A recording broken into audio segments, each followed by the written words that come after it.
The Carnatic region was this region, ये Carnatic reason है आपका, पूरा जो रीजन है यहाँ पर, इस रीजन को उस टाइम पे बोला जाता था कार्नेटिक, इस रीजन को, ठीक है।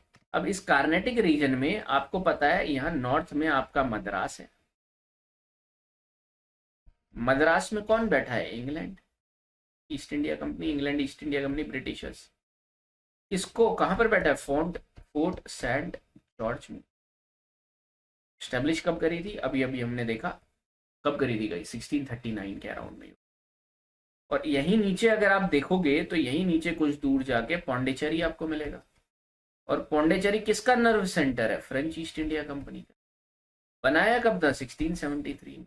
ये कब बन गया था, 1639 में अराउंड, ठीक है। यहाँ पर ये कहानी चल रही है।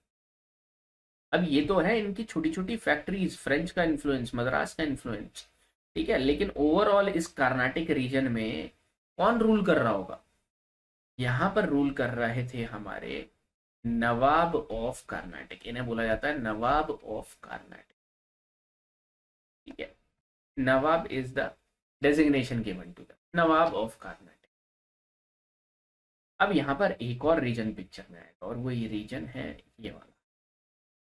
देखो टाइम फ्रेम क्या चल रहा है, 1700 के अराउंड, और 1707 औरंगजेब के बाद मुगल एम्पायर कंप्लीटली डिक्लाइन करने लगा था। जैसे जैसे मुगल एम्पायर डिक्लाइन करेगा, जो हम मिडिवल हिस्ट्री में इलेबोरेटिवली समझेंगे, जैसे जैसे मुगल एम्पायर डिक्लाइन करेगा तो ये जो बाकी डायनेस्टीज हैं, बाकी एम्पायर्स हैं, अपने आप को इंडिपेंडेंट घोषित करना शुरू करेंगे। तो ये जो रीजन है, ये रीजन है हैदराबाद का, जो पहले अंडर द मुगल डोमिनियन था, लेकिन मुगल एम्पायर के डिक्लाइन के बाद ये इंडिपेंडेंट होने लगा। किसके अंडर हुआ वो बाद में समझेंगे और मिडिवल हिस्ट्री में समझेंगे। लेकिन हैदराबाद एक इंडिपेंडेंट डोमिनियन की तरह निकल कर आने लगा, और यहां पर इसके हम गवर्नर को क्या बोलेंगे, निजाम ऑफ हैदराबाद। तो यहां पर निजाम ऑफ हैदराबाद, यहां पर नवाब ऑफ कार्नाटिक, ये मेजर रूलर है। इनको तो परमिशन इन लोगों ने दी यहाँ पर फैक्ट्री वैक्ट्री लगाने की, समझ रहे हो। और यहाँ पर ये छोटे छोटे एरियाज में एक बहुत अच्छी नेवी, ऑर्गेनाइज्ड नेवी के साथ फ्रेंच और इंग्लैंड मौजूद है। अब होगा क्या गाइस, यहाँ पर पावर वैक्यूम होने वाला है। निजाम ऑफ हैदराबाद, नवाब ऑफ कर्नाटक में पावर वैक्यूम होने वाला है। आई होप ये सिनेरियो आपको समझ में आ गया हो। फिलहाल अब हम फर्स्ट कर्नाटिक वॉर की तरफ चलेंगे। फर्स्ट कर्नाटिक वॉर में सबसे पहले आप टाइमलाइन इसका सेट करो, 1740 to 1748। Very very important, yes year याद करने पड़ेंगे। 8 ईयर्स की वॉर थी, ठीक है। क्या क्या समझना है, बैकग्राउंड क्या है, इमीडिएट कॉज क्या रहा, और रिजल्ट क्या, और सिग्निफिकेंस छोड़ भी सकते हो क्योंकि ये मीन्स के लिए इंपॉर्टेंट है। देखो आपको समझना है that why first Carnatic war happened. So first Carnatic war happened because of the external influence, abroad में जो इश्यूज हो रहे थे, ठीक है। तो यहां पर ये अब्रॉड में चल रहा है, ठीक है। एंड इसका after effect you will be seeing in India, ठीक है। अब्रॉड में क्या चल रहा है, यूरोप में क्या चल रहा है, Austrian war of succession, Austrian war of succession. मतलब क्या लगा आपको इससे, दैट मीन्स ऑस्ट्रिया को कौन सक्सीड करेगा, आइदर इंग्लैंड और फ्रेंच। 1700 में इंग्लैंड और फ्रेंच की रावलरी होती है, जबकि 1500 में हम देख रहे थे पोर्चुगल और स्पेन इंपॉर्टेंट थे। अब जाकर इंग्लिश और स्पेन और इंग्लिश और फ्रेंच की लड़ाई हो रही है, ठीक है। तो यहां पर English versus France will be happening, और वो यही नहीं होगी, ऑस्ट्रिया के लिए नहीं होगी, इसके आफ्टर इफेक्ट्स आपको इंडिया में भी देखने को मिलेंगे। जब यहां पर France versus England was happening in the Europe, you will see India में इसका आफ्टर इफेक्ट्स कैसे देखने को मिलेगा, that England East India company और ब्रिटिश ईस्ट इंडिया कंपनी में लिख लेता हूं यहां पर, attacked the French ships. French ships को इन्होंने अटैक किया which were near the Coromandel coast. यहां पर इसके near by Bay of Bengal और इंडियन ओशन में जो शिप्स थी फ्रेंच शिप्स की, इनको डायरेक्ट अटैक किया किन्होंने, हमारे 1740s के अराउंड, 1740 टू 1748 इन्होंने अटैक किया ब्रिटिश ईस्ट इंडिया कंपनी। इसके रिटेलिएशन में who came forward, the French, most important French governor, and eight that point time the French governor was duplex guys, duplex. Now duplex asked for the help from Mauritius. Mauritius और reunion में जो उसकी उनकी army थी, navy's थी, उनको उन्होंने invite किया टू हेल्प देम डिफीट और to help them fight with the Britishers. तो जब डुप्ले ने रीइंफोर्समेंट मंगवाई, कहां से? मॉरिशियस से, you will be seeing that they completely captured the Madras fort of English. Madras के फोर्ट सेंट जॉर्ज को कंप्लीटली डुप्ले ने एनेक्स कर लिया। तो ड्यूप्ले के हाथ में यहां पर क्या आ गया? मद्रास रीजन और Fort Saint George to be exact. लेकिन पैरेलली इंडिया में ही उनके आफ्टर इफेक्ट्स नहीं थे। France versus England was happening in Canada too, and in Canada English was winning. और इंग्लिश ने एक फ्रेंच टेरिटरी को ऑक्यूपाई किया, दैट वाज लुईबर्ग। लुईबर्ग और लुइसबर्ग, ये कनाडा में है गाइस, समझो बहुत ध्यान से। ये स्पेक्ट्रम से पढ़ोगे नहीं ध्यान में आएगा, और जिसने पढ़ के देखा होगा वो इसको अप्रिशिएट भी करेगा। समझो इस चीज को। लड़ाई कहां चल रही थी? लड़ाई चल रही थी अब्रॉड, यूरोप में। इस बारे ऑस्ट्रिया को कौन सक्सीड करने वाला है? इसके बीच में चल रही है, फ्रांस और इंग्लैंड के बीच में चल रही है। इनकी राइवलरी का आफ्टर इफेक्ट दो जगह देखने को मिला, इंडिया में और कनाडा में। इंडिया में ब्रिटिश ईस्ट इंडिया कंपनी ने पहला चाल चला, पहली वॉर चली, right. And how they did it? They basically attacked French ships. इसको रिटेलिएशन कौन देता है? French governor duplex with the help of Mauritius navy. और इन्होंने किसको कैप्चर करा? मद्रास को। कनाडा की हिस्ट्री हमें नहीं जाननी, लेकिन हमें इतना पता है वहां पर इंग्लिश ने फ्रेंच टेरिटरी लुईबर्ग को कैप्चर कर लिया। अब इंग्लिश के हाथ में लुईबर्ग है, फ्रांस के हाथ में इंग्लिश का मद्रास रीजन है। तो अब अगर कोई ट्रीटी होती है, समझौता ये करेंगे 1748 के अराउंड, तो समझौते के अकॉर्डिंग क्या होने वाला है कि जो आपने हमारी टेरिटरीज ले रखी है या आप लौटा दो, हम आपकी इंग्लिश वाली टेरिटरीज, मद्रास वाली, आपको वापस लौटा देंगे। और इसी ट्रीटी को बोला जाता है treaty of Aix la Chapelle. Spelling वगैरह में दिखा देता हूं आपको, समझ रहे हो? दैट इस ट्रीटी के according the territories occupied by French like Madras of English that will be returned, and same the territory occupied by English of French in Canada Louisbourg will be return to them. This is the global after effects you are see. समझ रहे हो? तो let us सी now. देखो आप पढ़ो इसको। Extension of Anglo-French War of Succession. It was the extension of it. English Navy under Barnett seized some fresh ships to provoke hostilities. This was the immediate cause. क्यों हो रहा है ये आपको समझ में आ रहा होगा। France initially not in favor of extending the conflict. पहले नहीं करना चाह रहे थे, but later on seized Madras in 1746 from the help from Bourdonnais, the French governor of Mauritius. किसने हेल्प ली? ड्यूप्ले ने। ड्यूप्ले ने हेल्प ली यहाँ पर, French governor duplex. Very very important. ठीक है, तो फ्रेंच गवर्नर आपको ध्यान में रखने हैं। आपके शुरुआती फ्रेंच गवर्नर थे Francois Caron, Francois Martin, Lumas and Dumas, Lenoir and Dumas, and then your Dupleix over here. Dupleix का रोल आप फर्स्ट कर्नाटिक वॉर में देख रहे हैं। रिजल्ट क्या था? 1748 में the treaty of Aix la Chapelle happened and it concluded the Austrian war of succession. तो मद्रास इंग्लिश को वापस मिल गया and the French regained their territories in North America. ठीक है, यहीं पर एक और बैटल भी होती है गाइस। ये तो खत्म हो गई इनके बीच की वॉर, लेकिन यहां पर आप समझो, अभी मैंने क्या बताया था आपको, दैट कार्नेटिक रीजन कोई इंग्लिश का थोड़ा ना है, कोई फ्रेंच का थोड़ा ना है, ये तो है नवाब का। और यहां पर नवाब ऑफ कार्नेटिक थे उस टाइम पे अनवरुद्दीन। ठीक है, now Anwaruddin wanted this Madras region which was under English. ये चाहते थे कि मेरे को ये मद्रास रीजन मिल जाए किसी भी। तो यहाँ पे फ्रेंच ने बोला कि आपको हम ये मद्रास रीजन हेल्प करवाएंगे जीतने में। ठीक है, जब इनकी फाइटिंग हो रही थी, लेकिन फ्रेंच इस प्रॉमिस में खड़े नहीं उतरे, राइट, क्योंकि एक्स-ला-चापेल हो गई। समझो, दोबारा मैं बता रहा हूं, जब फ्रेंच वर्सेस इंग्लिश हो रहा था फर्स्ट कार्नेटिक वॉर, तो Anwaruddin was supporting the English कि भाई मद्रास हमें मिलना चाहिए। But later on French basically by their diplomatic skill, Dupleix ने इसको अपनी साइड में ले लिया कि after winning this Madras region I will be giving you this Madras region. Anwaruddin को उन्होंने बोला ताकि ये इंग्लिश को सपोर्ट ना करे, लेकिन अपने प्रॉमिस में ये खड़े नहीं उतरे क्योंकि ट्रीटी ऑफ एक्स-ला-चापेल हो गई। तो अनवरुद्दीन वर्सेस यहाँ पे फ्रेंच गवर्नर ड्यूप्ले होता है guys, Anwaruddin versus French governor Dupleix, and this battle is known as Battle of Santhome. It happened in Madras, where a small French force defeated a larger Indian army under Mahfuz Khan. ठीक इसके under ये अनवरुद्दीन के commander थे। No need to remember this name. But ये छोटी सी French army ने इतनी बड़ी आर्मी ऑफ अहमदुद्दीन को बहुत ही आसानी से हरा दिया. What it revealed the effectiveness of disciplined European आर्मीज guys. समझ रहे हो? और it highlighted the importance of naval power in Anglo French conflict. तो कहीं ना कहीं फ्रांस का दबदबा फर्स्ट कार्नेटिक वॉर में ज्यादा था, दो दिस ट्रीटी वॉज इनकॉन्क्लूसिव, क्योंकि आखिरी में किसी के पास कोई ज्यादा टेरिटरी आई नहीं, सारी टेरिटरी लौटा दी. ठीक है, तो फर्स्ट एंग्लो कार्नेटिक वॉर का कॉज, इमीडिएट कॉज ध्यान में होना चाहिए, Austrian war of succession. And then you will be seeing British attack the ships of French. Then you will be seeing Aix la Chapelle, Madras capture कर लेता है. एंड पैरेलली एक local Indian ruler Anwaruddin के साथ भी फाइट होती है फ्रेंच की, उसे battle of Santhome. Very very important, battle of Santhome पूछा भी जा चुका है. ठीक है, battle of Plassey, battle of Buxar की डेट कोई नहीं पूछेगा, बैटल ऑफ सैंथोम को अरेंज करने को जरूर आ सकता है, समझना. तो now you understand the second Carnatic war guys. देखो सेकंड कार्नेटिक वॉर का क्या सीन आएगा.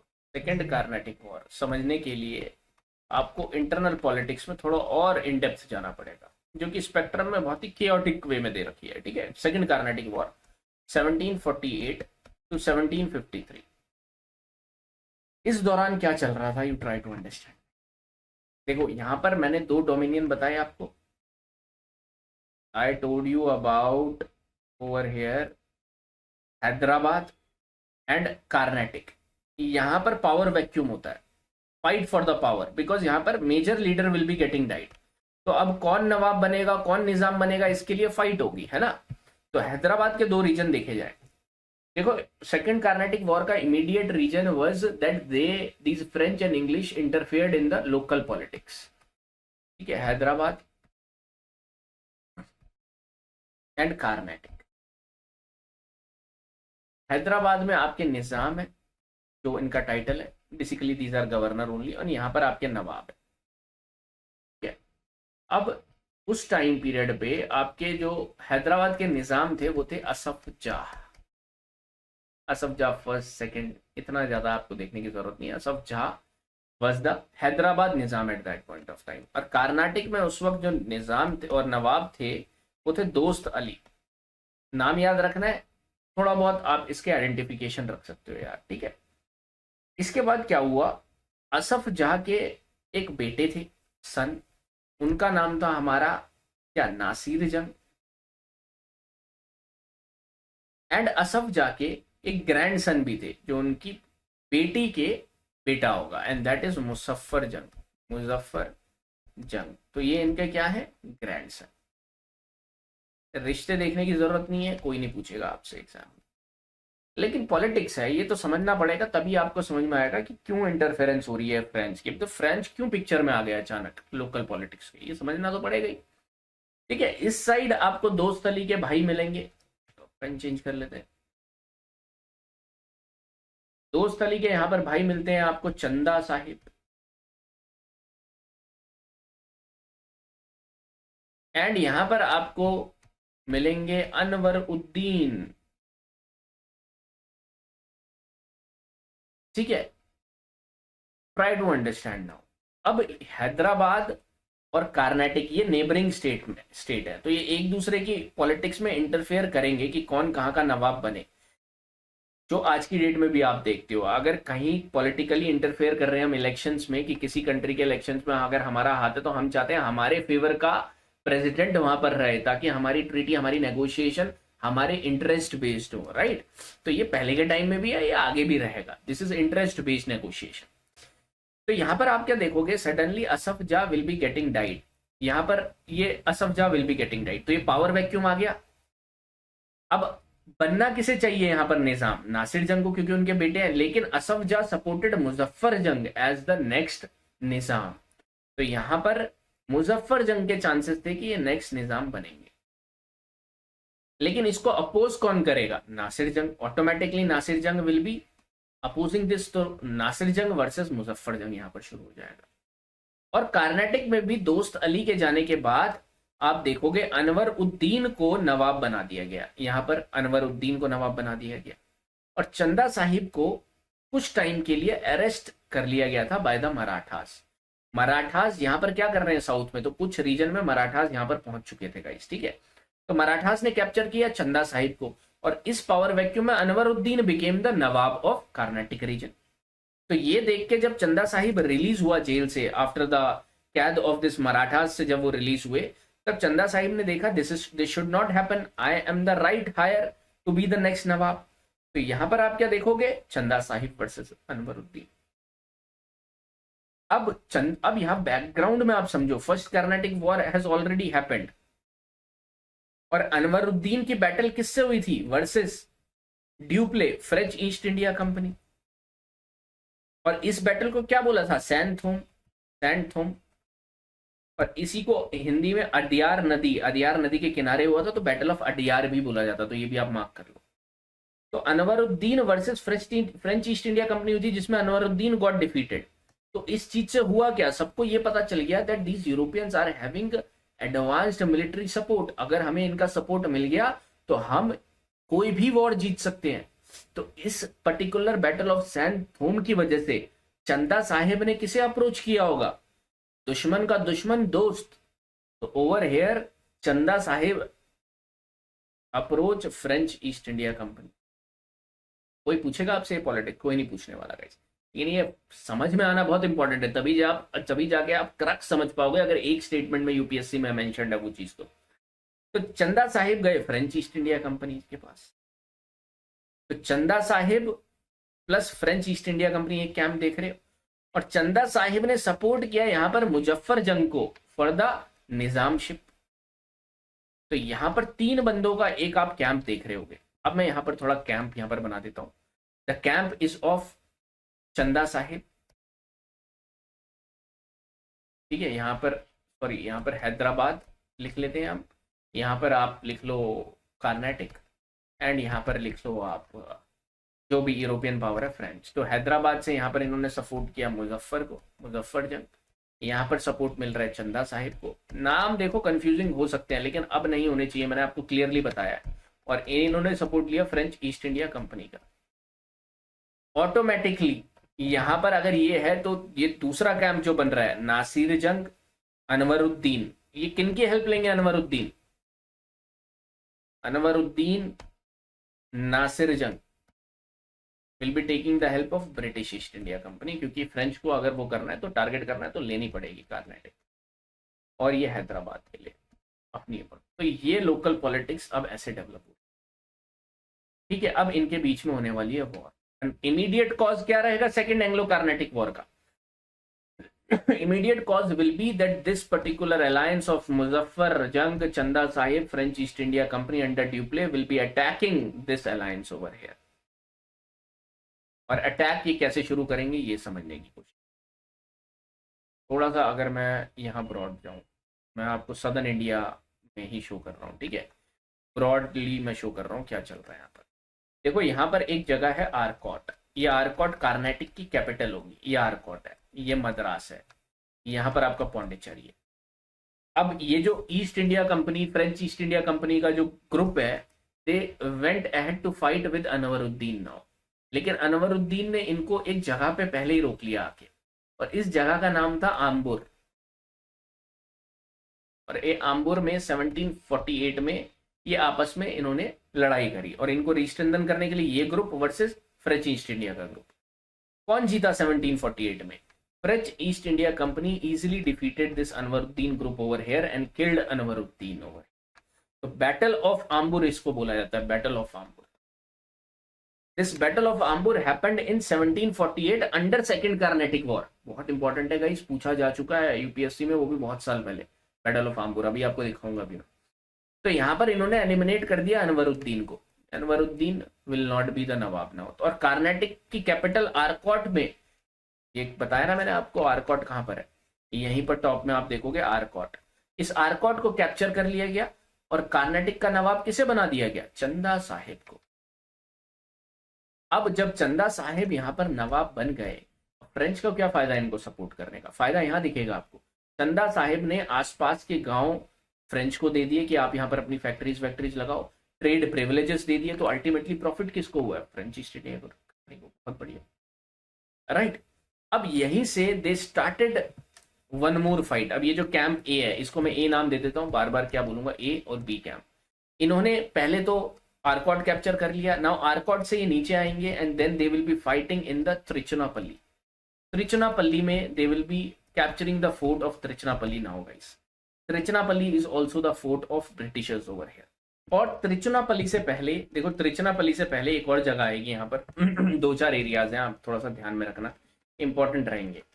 ये आर्कॉट था, आर्कॉट को कैप्चर कर लिया गया, कार्नाटिक की कैपिटल। इसके नीचे आओगे तो एक एरिया मिलेगा आपको जिंजी और यहाँ पर जिंजी मतलब जिंजी को कैप्चर करना है तो जिंजी फोर्ट को आपको कैप्चर करना पड़ेगा। इसी बैटल जो हुई यहाँ पर, बैटल ऑफ जिंजी इसे बोला जाता है, बैटल ऑफ जिंजी, ये हुई 1750 में, ठीक है, under second Carnatic war. Battle of Ambur 1748। अब बैटल ऑफ जिंजी में भी आप देखोगे फ्रेंच ईस्ट इंडिया कंपनी और group A won the war. ये बैटल ऑफ जिंजी भी जीत गए। अब इनका नेक्स्ट टारगेट था, थोड़ा सा नीचे आप जाओगे तो त्रिचुनापल्ली मिलेगा। जिन्होंने ये एग्जैक्टली देखना है आप मैप पे देख सकते हो, त्रिचुनापल्ली फोर्ट को कैप्चर करना चाहते थे अब ये लोग। तो ए टीम अब यहां पर आती है और त्रिची को कैप्चर करने की कोशिश करती है।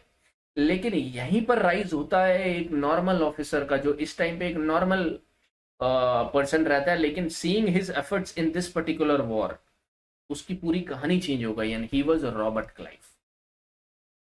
तो जब टीम ए ने त्रिचुनापल्ली फोर्ट को घेराव किया, इसको कैप्चर करने की कोशिश करी, यहां से रॉबर्ट क्लाइव एक नॉर्मल हॉर्समैन था, किसी तरह यहां से एस्केप करके ये यहाँ पर एक और सेटलमेंट है फोर्ट सेंट जॉर्ज के पास, दैट इज सेंट डेविड। ये भी इंग्लिश का सेटलमेंट है, सेंट डेविड फोर्ट में चले गए, ठीक है। कौन? रॉबर्ट क्लाइव चला गया। और यहां से ही prepared these another officers of British East India Company and he as to attack simultaneously on this Trichy fort. और यहां से गेम चेंजर देखने को मिला गाइस। अभी तक ए सब वॉर जीत रहा है, battle of Ambur, battle of Arcot, battle of Gingee. अब बैटल ऑफ त्रिची जो हुई उसमें आप देखोगे फ्रेंच ईस्ट इंडिया और ये ए फ्रेंच ईस्ट इंडिया वाली कंपनी की जो साइड है ये कंप्लीटली डिफीट होते हुए चले गए। तो battle of Trichy was French got defeated in battle of Trichy और यहाँ पर ब्रिटिश ईस्ट इंडिया की जीत होने लग गई गाइस, ठीक है। इसकी वजह से क्या हुआ, फ्रेंच ईस्ट इंडिया को कंपनी को काफी लॉसेस झेलने पड़े और इस लॉसेस की वजह से ये एक French East India company is not a private company, it is a public company. यहाँ पर फ्रांस से एक ऑर्डर आया कि ड्यूप्ले को वापस बुलाओ और ये जो हमारे जितने भी फाइनेंशियल लॉसेस हो रहे हैं, टेरिटोरियल लॉस हो रहे हैं, इस सब का इल्जाम ड्यूप्ले पे लगा दिया गया और ड्यूप्ले को वापस बुला लिया गया। बट हिस्टोरियंस ऐसा मानते हैं यही सबसे बड़ा रॉन्ग डिसीजन हो गया जिसने पूरी हिस्ट्री चेंज कर ली। Otherwise French East India Company under Dupleix would have like change the history overall. यहाँ पर आपको फ्रेंच ईस्ट इंडिया की डोमिनियन देखने को मिल सकते थे, not the English dominions, right. English का कंट्रोल नहीं देखने को मिलता अगर ड्यूप्ले ना जाता तो। इट इज जस्ट लाइक आप पहले अटेम्प्ट के लिए आए ओल्ड राजेंद्र नगर में और आपने पहले ही अटेम्प्ट में आप मेंस तक पहुंच गए, लेकिन आपके पेरेंट्स ने बोल दिया कि तुमसे तो एग्जाम क्लियर हुआ नहीं, तुम इंटरव्यू स्टेज तक और मेंस तो क्लियर करा तुमने, लेकिन तुमने पूरा पेपर क्लियर नहीं किया, वापस आ जाओ। तो it is just like that guys. यहाँ से ड्यूप्ले को वापस बुला लिया गया। He was a very effective general over here, ठीक है। तो जैसे ड्यूप्ले को वापस, अब ड्यूप्ले आप सबसे पहले क्या देख रहे हो, ड्यूप्ले स्टार्टेड, अभी जो इंग्लिश ये करेगा ना कि अपनी आर्मी प्रोवाइड करेगा लोकल रूलर्स को, ये स्टार्ट किसने किया? ड्यूप्ले ने ये स्टार्ट किया to interfere in the local politics और उनको अपनी आर्मी प्रोवाइड कर दो, जाओ आपको हमें कुछ पैसे दे दो और रेंट पे हमारी आर्मी ले जाओ। स्टार्ट करने वाला कौन था? ड्यूप्ले था। नेवी को स्ट्रॉन्ग करने वाला कौन था? ड्यूप्ले था। ऑर्गेनाइजेशनल स्किल्स आप देख सकते हो ड्यूप्ले। लेकिन इसी जब एक कंपनी वाज विनिंग, यहीं पर Robert Clive also rose and Robert Clive over here then you will be seeing he will be called in battle of Plassey, battle of Buxar, आगे देखेंगे, ठीक है। यहीं से राइज देखने को मिलेगा आपको। समझ में आ रहा है ये game ultimately. Second Carnatic war किस पे खत्म हुई? बैटल ऑफ पौंडीचेरी में, ओ सॉरी ट्रीटी ऑफ पौंडीचेरी में इसका हमको ट्रीटी देखने को मिली यहाँ पर। अब सेकेंड कार्नेटिक वॉर को यहाँ पर आप देखने की कोशिश और कहीं से भी पढ़ो, अब आपको समझ में आएगा। Rivalry between the French and English in India.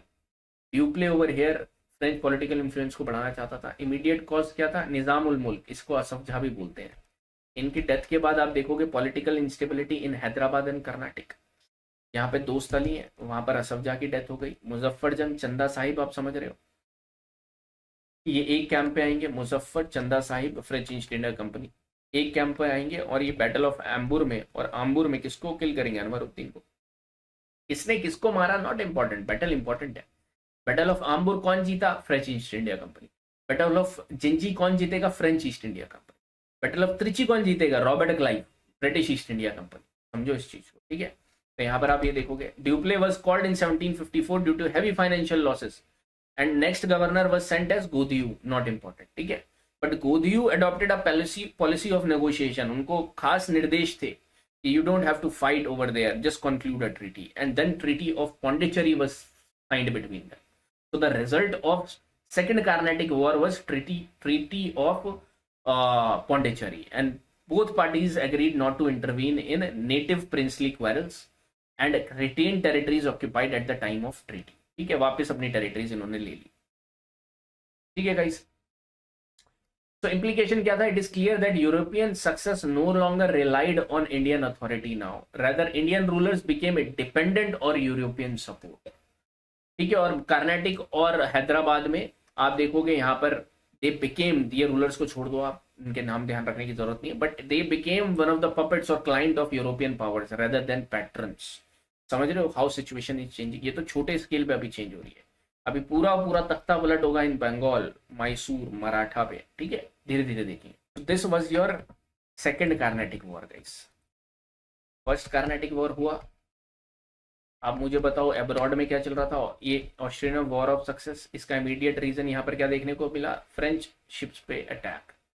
यहाँ पर ड्यूप्ले ने क्या किया? आपने देखा, how he called off and captured Madras. यहाँ पर क्या हुआ? लुईबर्ग कैप्चर हो गया, ट्रीटी ऑफ एक्सला चल। सेकंड कार्नेटिक वॉर में आपने कुछ नहीं याद रखना है, हैदराबाद और निजाम आपके ध्यान में आ जाना चाहिए। हैदराबाद और कार्नेटिक, इनके निजाम और नवाब की राइवलरी आपको ध्यान में आ जानी चाहिए, ठीक है। और नाम इतना तो ध्यान में रखो, चंदा साहिब, मुजफ्फर जंग और फ्रेंच ईस्ट इंडिया कंपनी एक कम, और ऐसे करके जो फ्लो चार्ट मैंने आपको बताया उसी के टाइप से ध्यान में रखोगे, याद रहेगा वो, ठीक है। अगर आप एज इट इज याद रखने की कोशिश करोगे थोड़ा डिफिकल्ट होगा। तो यहाँ पर आपके मुजफ्फर जंग और नासिर जंग, अनवरुद्दीन, चंदा साहिब।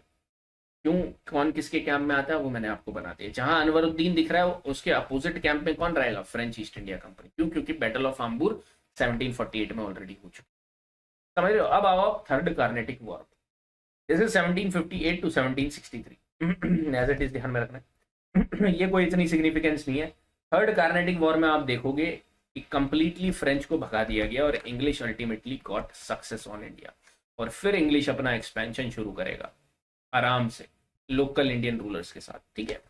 तो थर्ड कार्नेटिक वॉर का रीजन अगेन हमें बाहर से मिलता है, ठीक है। It occur because of the 7 year war which have happening in the abroad again. Europe में 7 year वॉर चल रहा था ब्रिटेन और फ्रांस के बीच में, ठीक है, and they were on opposite sides, you will B. So French under Count de Lally captured the English forts of Saint David and Weissenegram। ठीक है, ये दो फोर्ट्स ऑफ डेविड और वाइजनगरम के फोर्ट्स किसने कैप्चर कर लिए थे? इंग्लिश ने कैप्चर कर लिए थे। अब ये समझने की कोशिश करना गाइस, फोर्ट सेंट जॉर्ज यहीं पर है, डेविड भी यहाँ पर है, ठीक है, मद्रास में, और वाइजनगर यहाँ पर है, वाइजनगर, और इसको आज के टाइम में विशाखा और सॉरी वाइजैग भी बोला जाता है, ठीक है, आंध्र प्रदेश में ये रीजन। तो यहाँ पर फ्रेंच ने अटैक कर दिया इसको, लेकिन ये बहुत ही आसानी से इंग्लिश ने ऑफेंसिवली वापस इनको कैप्चर किया अपने फोर्ट्स को, और फ्रेंच को कंप्लीटली डिफीट किया यहाँ पर, ठीक है। Ultimately you will be seeing battle of Wandiwash taking place in 1760। Vandavasi भी बोला जाता है ये तमिलनाडु में रीजन में। बैटल ऑफ वेंडीवॉश में you will be seeing Eyre Coote led the English forces to decisive victory against the French army. French army किसके under थे? Count Thomas Arthur de Lally के अंडर, ठीक है। यहाँ पर कंप्लीटली डिफीट किया आयरी कूट ने, and again French was made to sign one agreement. इस एग्रीमेंट के तहत इन्होंने साइन किया that now French will not interfere in commercial interest और पॉलिटिकल इंटरेस्ट। वो अपनी कुछ टेरिटरीज जो उन्होंने ऑक्यूपाई कर रखी है उसमें आराम से रह सकते हैं, बाकी वो किसी भी अफेयर्स में इंटरफेयर नहीं करेंगे। और इस ट्रीटी को बोला जाता है treaty of Paris guys. 3 treaty हमने देख ली है, treaty of Paris, treaty of Pondicherry, treaty of Aix-la-Chapelle. तो यहाँ पर आप पीस ट्रीटी ऑफ पेरिस देखोगे, it restored the French factories in India, but French political influence waned over here. And French was confined into small enclaves. आज भी 4 enclaves हैं French के, आप मेरे को बता सकते हो कौन कौन से पौंडीचेरी के एनक्लेव्स। तो the victory at Wandiwash eliminated the last European rival to British supremacy in India. ठीक है, यहाँ तक आप देखना। सो ये भी बोला जाता है battle of Plassey is often regarded as the start of British dominance, but Wandiwash confirmed British control. क्योंकि देखो 1757 में बैटल ऑफ प्लासी हुआ और 1760 में बैटल ऑफ वेंडी वॉश हुआ। बहुत इंपॉर्टेंट है, आप ध्यान रखना। ये 57 में प्लासी हो चुका था, ठीक है, और प्लासी में रॉबर्ट क्लाइव ने पार्ट लिया। फिर थर्ड में 58 to 63 हुआ और 64 में फिर बक्सर ये करेंगे। तो प्लासी और बक्सर के बीच में आपका third Carnatic war is happening और ultimately English is winning the war. I hope this कहानी आपको समझ में आया हो आराम से। ठीक है, बहुत इंपॉर्टेंट थी ये चीजें। एक बार आगे बढ़ने से पहले ये हम देख लेते हैं कि भाई इंग्लिश क्यों जीते बेसिकली। तो इंग्लिश, अब ये मेंस ओरिएंटेड है, आपको प्रीलिम्स में इतना फोकस नहीं करना, जस्ट रीड कर लेना। ऑर्गेनाइजेशनल स्ट्रक्चर बेटर था, लीडरशिप एंड कमांड फ्रंट पे भी थी एंड बैक एंड पे भी थी। आप देखोगे 2 फ्रंट पे लीडरशिप थी, अगर पहली लीडरशिप फॉल करी तो सेकंड लीडरशिप भी थी, सेकंड लाइन लीडरशिप भी हम बोलते हैं। इंग्लिश अपनी फोर्सेस को प्रॉपर पे करता था, regular salary, right. Over here naval superiority थी, कमर्शियल और टेरिटोरियल प्रायोरिटीज इनकी ऑलरेडी थी, और इंग्लिश को बैकिंग थी एक गुड फाइनेंशियल सपोर्ट से भी। ठीक है, वेयर एज फ्रेंच एक गवर्नमेंट कंपनी थी गाइस, इंग्लिश एक प्राइवेट कंपनी थी, इंग्लिश ईस्ट इंडिया कंपनी। ठीक है, तो ये आप आराम से पढ़ो, ये प्रीलिम्स के लिए इतना इंपॉर्टेंट नहीं है, लेकिन पढ़ो जरूर, समझ में आ जाएगा।